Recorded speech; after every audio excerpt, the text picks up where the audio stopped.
उठाउटी होय संसाराची तुटी आई साला भवांदा गाठी विठ्ठल पायी पडे मिटी नामा परते साधन नाही जे तू करीशी अनेक काही हकारुनी सांगे तुका नाम घेता राहू नका महायोग पिटी तटे भीमरध्यम वरम पुंडलिकाय धातु मुनींद्रे समागत्य तिष्ठं तमानन्दकन्दं परब्रह्मलिङ्गं भजे पाण्डुरङ्गं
त्यांच्या कृपादाने कथेचा विस्तार बाबाजी सद्गुरु दास तुका नमिला गणपती माऊली शारदा नमिला गणपती माऊली शारदा नमिला गणपती माऊली शारदा नमिला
तुल्य वेगं जितेन्द्रियं बुद्धिमता वरिष्ठं वातात्मजनं वानरयून मुख्यं श्रीरामदूतं शरणं प्रपद्ये चले आओ जी पवन कुमार हमारे हर कीर्तन में चले आओ जी पवन कुमार हमारे हर कीर्तन में चलो आओ जी पवन कुमार हमारे कीर्तन में चलो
सकल विद्येचे अधिकरण तेची बंधू श्री चरण श्री गुरूंचे ते नमस्कारुण्याथा प्रस्तुत प्राप्त प्रसंगी सेवेला घेतलेला अभंग भगवत महान देहू निवासी श्रीमंत आणि जगद्गुरु सदैव वैकुंठाला जाणारेच पाचवा वेद निर्माते तुकाराम महाराज यांचा 4 चरणाचा अभंग आहे आणि तुमच्या आणि आमच्या पाठांतरातला आहे। तुकाराम महाराज अभंगातून नामाचं महत्व पटवून देतात। सेवेला सुरुवात करण्यापूर्वी अल्पसा परिहार द्यायचा तो असा, आज आपल्या पाचाड नगरी ओम चैतन्य नवनाथ मंडल यांच्या आग्रहास्तव माझ्याकडे ही सेवा आलेली आहे। माझे वर्गमित्र अरुण परब आणि त्यांचे बंधू विनोद दादा परब यांच्या संपर्कातून मला ही सेवा आलेली आहे। तशी तुमच्या सर्व ग्रामस्थांची इच्छा होती, पण मला कॉन्टॅक्ट माझे परम मित्र आम्ही एकाच वर्गात बालनिमाला होती शिकलो आणि माझ्या मित्राने आग्रहास्तव गावाकडे मागणी केली की माझा मित्र कीर्तनकार आहे, तर यावर्षी तुम्ही सर्व ओम चैतन्य नवनाथ मित्रमंडळाने ग्रामस्थांनी मुंबई मंडळ किंवा स्थानिक रहिवासी यांच्या मार्फत माझ्याकडे ही सेवा आली। मी प्रथम तुम्हा सर्व ग्रामस्थांना आणि सर्व मित्रमंडळांना या नारदाच्या गादीवरून दंडवत घालतो की तुम्ही माझ्यासारख्या पामरायला ही सेवा दिली। माझं पामराय काय थोरपण पायातली वाहन पाय बरी, तुमच्याच सानिध्यातला तुमच्यात लहानाचा मोठा झालेला माणूस। मी कुठच्याही संस्थेत गेलेलो नाही, आळंदी देहू पंढरपूर इथल्या संस्थेत मी शिक्षण घेतलेलं नाही, मी असाच तुमच्यातच मोठा झालो आणि कीर्तन बघता बघता मी म्हणलो कीर्तन म्हणजे काय, नेमकं कीर्तन म्हणजे काय। ह्या व्यासपीठावरती येतात बरेच महाराज आमच्याकडे, मला वाटतं आता 64 वर्ष चालू आहे आमच्या भरोशीवाडी ग्रामस्थांचं। 64 वर्ष मला समजायला लागल्यापासून कीर्तनकार बाहेरून यायचे, कीर्तन करायचं तुमच्यासारखाच खाली बसायचो, कीर्तन बघायचं, कीर्तन म्हणजे काय, हे कीर्तन काय असतं। आणि ह्या जागेवरती मला फक्त एकदा येऊन कीर्तन माझ्या मनात इच्छा झाली की एकदा तरी ह्या व्यासपीठावरती येईन आणि मी जगाला निरोप सांगेन, या ज्ञानोबा तुकोबाचा या जगाला निरोप सांगण्याचा प्रयत्न करेन। कीर्तन काय, प्रवचन काय, कथा काय, हे आपण त्याच्यात पडल्याशिवाय माहीत पडणार नाही। पाण्याच्या काठावरती बसून आपण जर विचार केला मी पोहायला शिकन तर कधीच शिकणार नाही। जोपर्यंत तुम्ही त्याच्यात उडी मारत नाही तोपर्यंत हातपाय हलवणार। कीर्तन चांग होय अंग हरी रूप, होय अंग हरी रूप, होय अंग हरी रूप,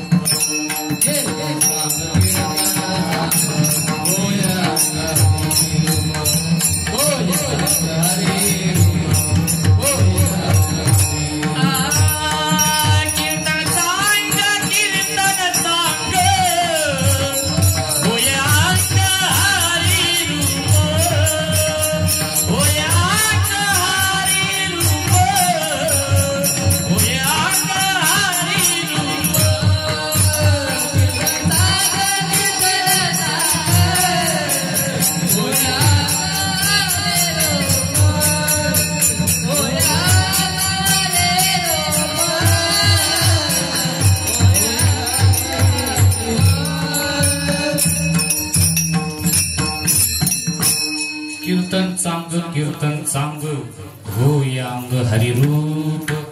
अंग हरिरूप ही तर भगवंताच्या नामस्मरणाने आपला अंग कसं हरिरूप झालं पाहिजे। आता इथं बसल्यात महिला मंडळ, पण घरी चिंता आहे, शरीराने इथे बसला सुनेने कुलूप लावलंय की नाही, कोंबड्या झाकल्यात की नाही, आहे ना। शरीराने आपण इथं असलो आणि घर मन अख्खं घर गाव दिल्लीत पण जाऊन येतं आपलं मन वडाय उभ्या पिकातल ढोर, मन कुठं जाईल त्याचा काय सांगतात। म्हणून प्रपंचामध्ये वित्त, परमार्थामध्ये चित्त हे गरजेचं आहे, आणि शरीरामध्ये पित्त विठ्ठल विठ्ठल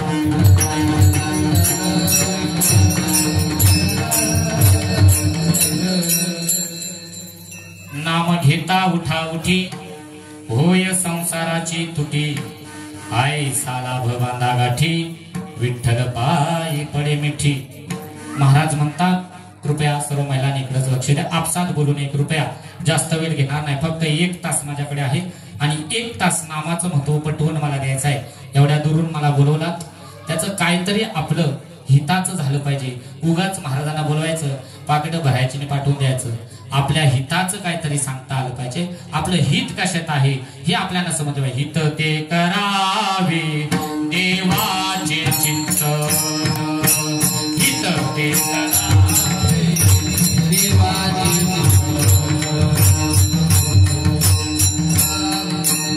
हित ते करावे देवाचे चिंतन. हित आल्यानंतर घरातली चिंता करायची नाही. चिंता करणारा बसले. प्रभू दत्तात्रय महाराजांना माहिती आहे, तुम्ही हित आलात, तुमची चिंता, तुझी सर्व चिंता त्याशी आहे, म्हणून त्या चिंता बिंता करायची काही गरज नाही. एक तास एकदम सुंदर असं आपण चिंतन मांडणार आहोत आणि नामाचं महत्व काय आहे तुम्हाला सांगतो. आपण ज्या वेळेस या दुःखरूपी संसारामध्ये जन्म घेतला, मग तो संसारामध्ये आपण जन्म का घेतला, आपण आलो कशासाठी, आपल्याला करायचं काय आहे हेच आपण विसरून जातो. ज्या वेळेस आपण आईच्या गर्भामध्ये असताना त्या भगवंताला नवस केलेला असतो, बाबा रे मला ह्याच्यातून सोडव, मी बाहेर आल्यानंतर तुझं नामस्मरण करेन. आणि बाहेर आल्यानंतर मायेचा वारा लागला आणि मग म्हणायला लागला कव्वा कव्वा कव्वा. कधी वचन दिलं होतं नाही का, लहान मुलं रडायला लागलं म्हणतात कव्वा कव्वा, कधी वचन दिलं होतं. बाहेर आल्यानंतर त्याला मायेचा वारा लागला आणि भगवंताचं नामच विसरला. आणि ही आठवण करून द्यायला साधू संत आपल्या जीवनामध्ये येतात, सद्गुरू आपल्या जीवनामध्ये येतात. महाराज सांगतात की संसाराची तुटी म्हणजे या जन्म आणि मरण ह्या फेऱ्यातून आपल्याला जर सुटायचं असेल तर त्यासाठी काय करावं लागेल, नामस्मरण करावं लागेल. आणि नामस्मरण असंच घडणार नाही. नामस्मरण काय बाजारात मिळतं का, त्यासाठी आपल्याला सद्गुरू करावं लागतो. मग तो कोणत्याही पद्धतीने करा, तुम्ही जय जय रघुवीर समर्थ मध्ये करा, स्वामी समर्थ मध्ये करा, कुठलंही करा, पण नामचिंतन याच देई घडे देवाचे भजन, याच देई घडे देवाचे भजन.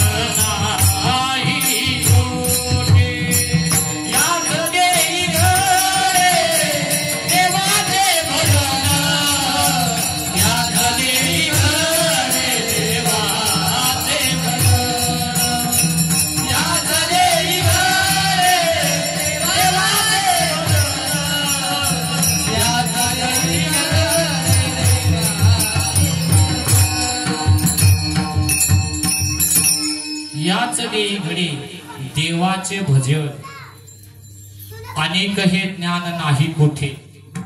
महाराज सांगतात की तुम्ही सगळे प्राणी बघितले असाल, गाय, बैल, म्हैस, कोल्हा, कुत्रा, हे प्राणी कसे आहेत, आडवे आहेत की नाही.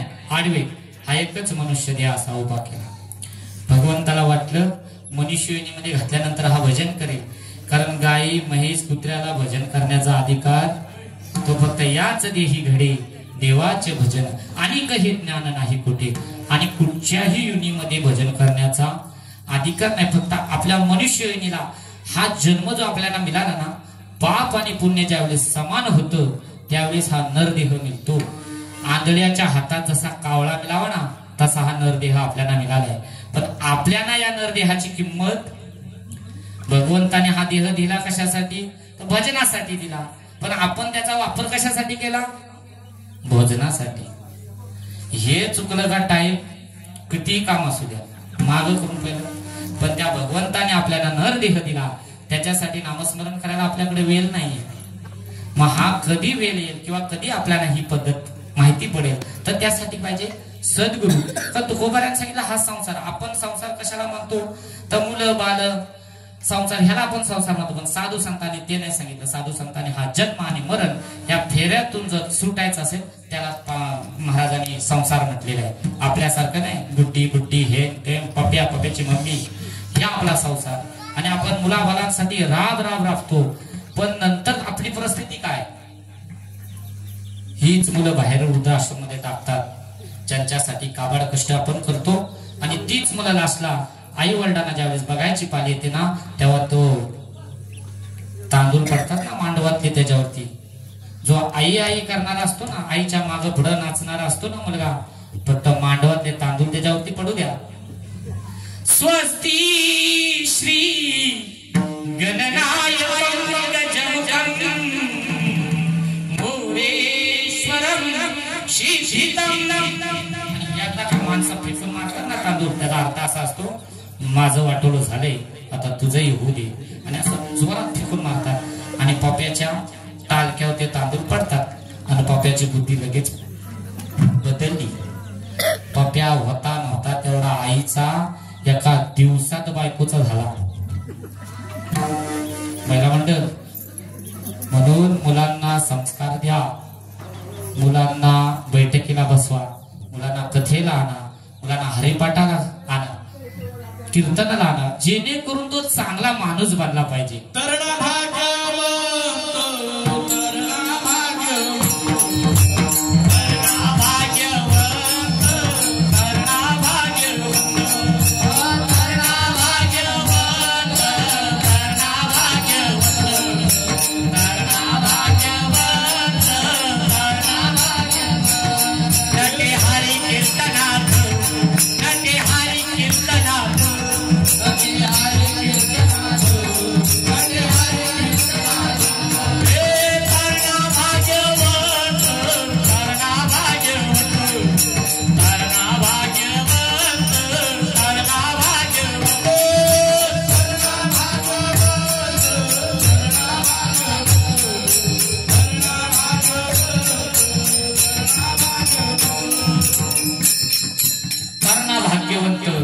नटे हरी कीर्तनात बघा पाठीमागे माझ्या तरुणीच आहे सगळी.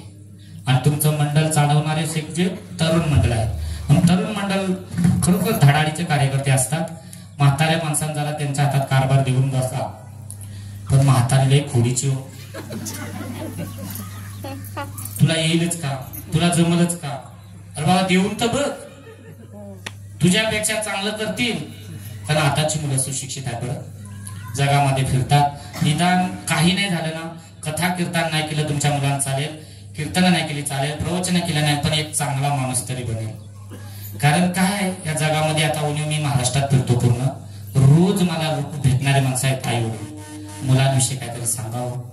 मुलांची त्याच्यासाठी काबाड कष्ट केले आणि आता उतर वयामध्ये आम्हाला त्यांची गरज आहे तेव्हा ते वृद्धाश्रमाचा रस्ता लागला. करोडपती लोक आहेत हो पण आई वडिलांना ठेवायला घरात जागा नाही त्यांना. कुत्र पाहतात कुत्र्याला बिस्किट आहे आई वडिलांना भाकर नाही त्या घरामध्ये. अशी परिस्थिती आहे आपल्या महाराष्ट्राची. असो मला त्याच्यामध्ये जास्त वैयक्तिक शिरायचं नाही पण एक भावार्थ सांगून गेलो की आपली मुलं जर आणली ना तर तरणा भाग्यवंत नटे हरी कीर्तना अशा कीर्तनामध्ये आणला तर तुमचा मुलगाही एक माणूस म्हणून चांगला होईल. मानवा तू माणूस केला जागरे आणि आता तरी माणसासारखा वागरे.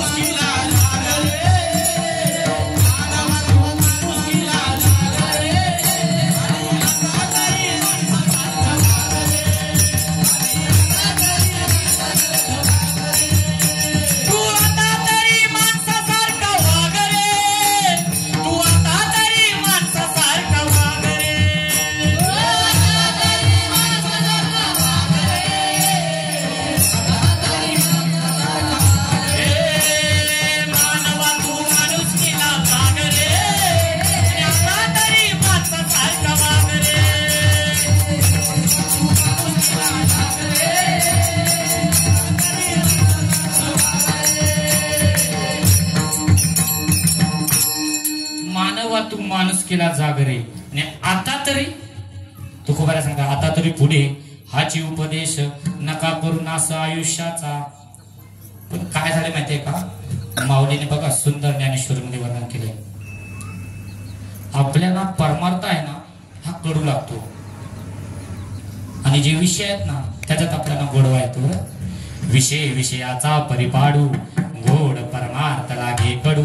कडू विषय तो गोडू जीवाला जाहलाशी. कडू कडू पण काय हो, परमार्थामध्ये सगळं कडूच आहे. परमार्थ रोपटा असा आहे की त्याला तुम्ही कितीही पाणी घाला ते वांज आहे. साधू संत म्हणतात, माझी भाषा नाही बरं, साधू संत म्हणतात तुम्ही संसारासाठी कितीही करा ते वांज आहे, ते फल देणार नाही. पण तुम्ही परमार्थामध्ये जेवढा टाइम घाला ना तर पांडुरंग तुमच्या हाकेवरती आहे. मागे पुढे उभा राही संभालित आलिया आघात निवाराया. आपला आलेलं संकट हे पांडुरंगा चरणी ठेवा, आपोआप तो आपल्या संकटाचं निरसन करतो. आपण कधी करतो धावा, आपल्यावर जर काय प्रसंग आला ना देवाला सांगतात आम्ही काय तुझं वाटोळ केलं होतं, तू आमच्या हात धुवून माग लागलास. आता तो हात धुवून लागला का आपण लागलो लोकांच्या हात. आपण लोकांच्या निंदा नालस्ती करण्यात आपला टाइम जातो. वट्यावरती जर दोन बायका बसल्या ना तर त्याच्या गप्पा रंगतात. तुझी सासू अशी, माझी सून. हा भगवंतासाठी वेळ घालवा, नामस्मरण करा, भगवंताचं चिंतन करा. हे सांगितलं का होता बुवा आणला होता कुठून, त्याला आणला होता कुठून. पुढच्या वर्षी हा बुवा नको, पुढच्या वर्षी हा बुवा नको, तो आपली उनी धुनी काढतो. हा नकोच, आणला होता कोणी मग जातील आरून परत पुढे. तू आणला होतास महाराज, बघतो तुला सकाळी. त्याला काय बघू नका. मला सांगायचं तात्पर्य एकच की संसार हा कसा आहे, दुःख आहे. दुःख बांधवडी आहे हा संसार, दुःख बांधवडी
आहे हा संसार.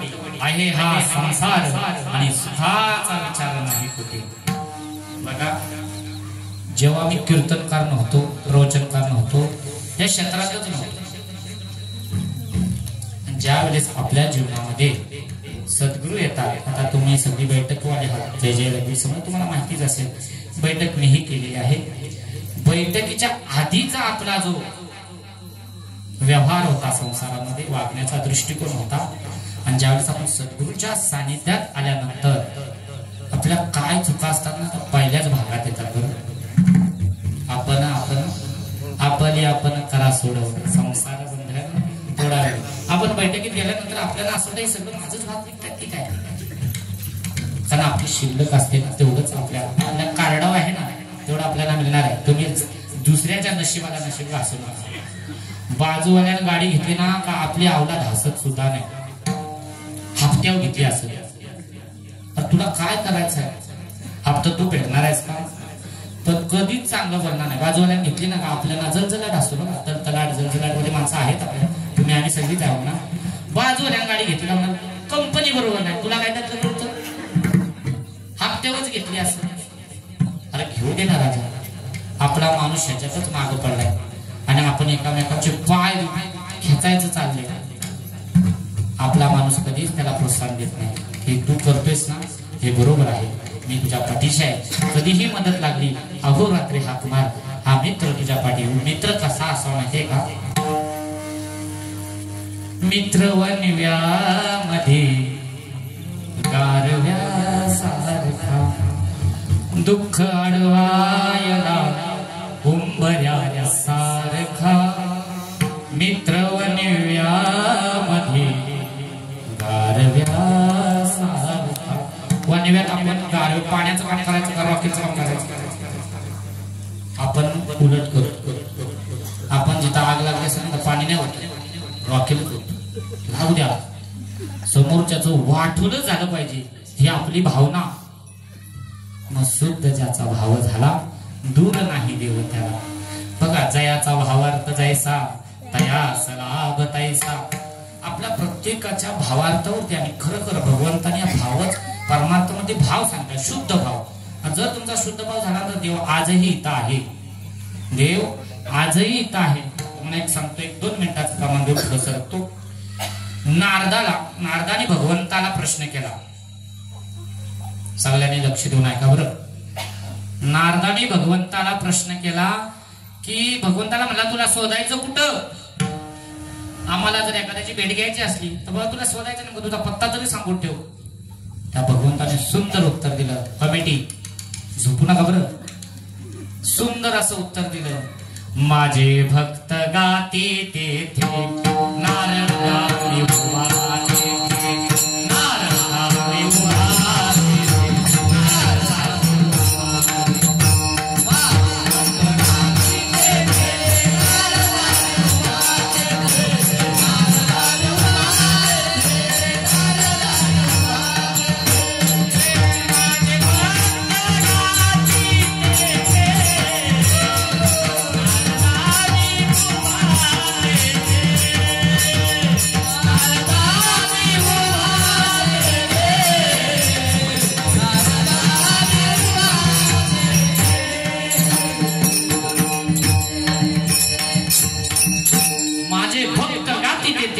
नारदाने उभा तेथे. आजही भगवंत आपल्या कीर्तनामध्ये आहे, कारण त्याने सांगितलं माझे भक्त जिथं भजन कीर्तन करतील तिथं मी साक्षात आहे.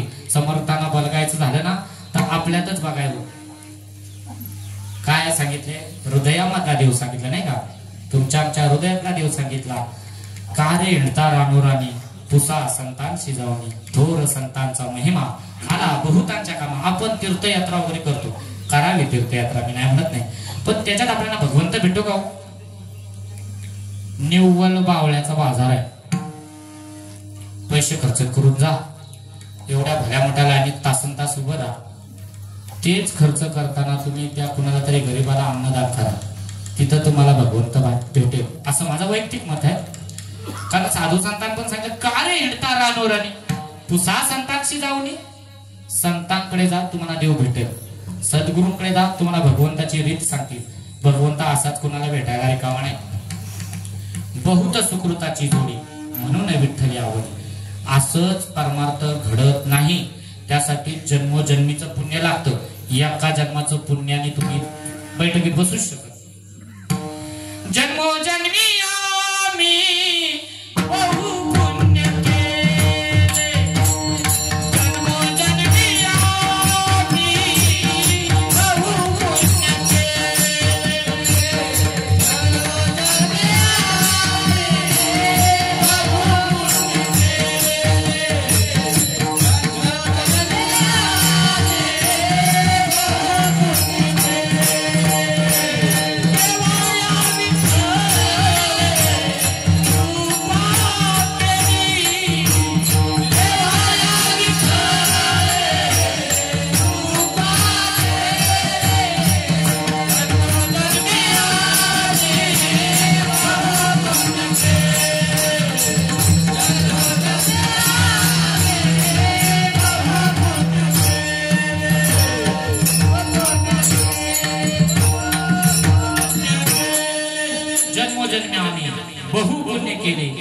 जेव्हा या विठ्ठले कृपा केली अशीच कृपा होत नाही बघा तुम्ही किती पण तुमच्या मित्राला सांगा चल रे बैठकीला खूप चांगलं असतं तिथं चांगलं असतं समर्थांचे विषय येतात आपल्या जीवनाचं सार्थक होण्याचं तो 2-3 वेळा तुम्हाला घटल्या मारेल बघा नाही रे आज काम आहे उद्या काय बायकोने बोलवलाय परवा मेवणीने बोलवलाय मेवणीच्या बालपणाला जायचं आहे ह्याच्या मागे काही खटाटोप कारण पुण्याहीच नाही ना पुण्य आडवं येतं आयुष्य शोधून पाहिलं जे जरायचं होतं